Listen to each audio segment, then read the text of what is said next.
صحیح مسلم کی حدیث دے و هغه خلق سره الله رب العالمین وعده کړی دا څوک چې نشه کوي شراب څکي سګرټ نسوار وغیرہ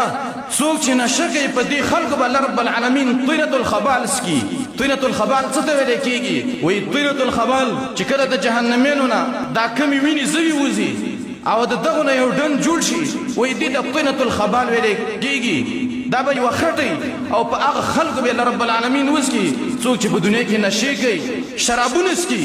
او بل حدیث کې راغلی ابن حبان رحمه الله ذکر کړی دی په روایت د ابو موسی الاشعري رضی الله عنه وایي هغه خلک چې نشه کوي شراب څکي وایي په دې خلکو به الله رب العالمین نهر الغوطه وڅکي نهر الغوطه څه ته ویلی کېږي وایي نهر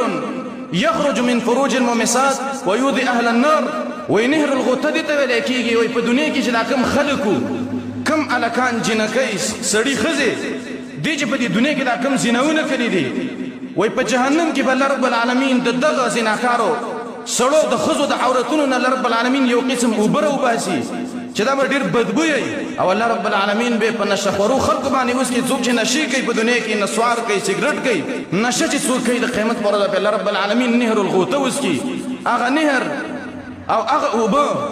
چې د زناکارو د خلکو د پرجونو نه راوځي دا اوبه به الله رب العالمین په نشهخورو خلکو باندې وڅکي څلورم قسم اوبه او څښاک د جهنمینو په جهنم کې هغې ته ماء المهل ویلی کېږي ماء المهل څه ته ویلی کېږي عبدالله بن عباس رضی الله عنهما نه چا تپوس وکړو چې ماء المهل څه ته ویلی کېږي وایي که دردي زیت لکه د تیلو د اخیرې کله چې تیل وخوټ کې او د هغې نه د اخیرې وځي دقسې ګرم خیره د تیلو به الله رب العالمین په دې جهنمینو باندې وڅکي چې دا دې ته ماء المهل ویلی کېږي او د انس رضی الله عنه روایت دی وایي که چېرته یوه بوکه د دې ماء المهل د دې ګرمو اوبو یوه بوکه د دنیا په منځ کې وشي وایي لاحرق ما بین المشرق والمغرب وایي د مشرق او مغرب په مابین کې چې څه دي دا ټول به د دغه یوې بوکې د وجې نه چې ماء المهل دی د هر څه به دې دنیا کې وسوځي که چېرته یوه بوکه د ماء المهل نه دې دنیا ته راورتولی شي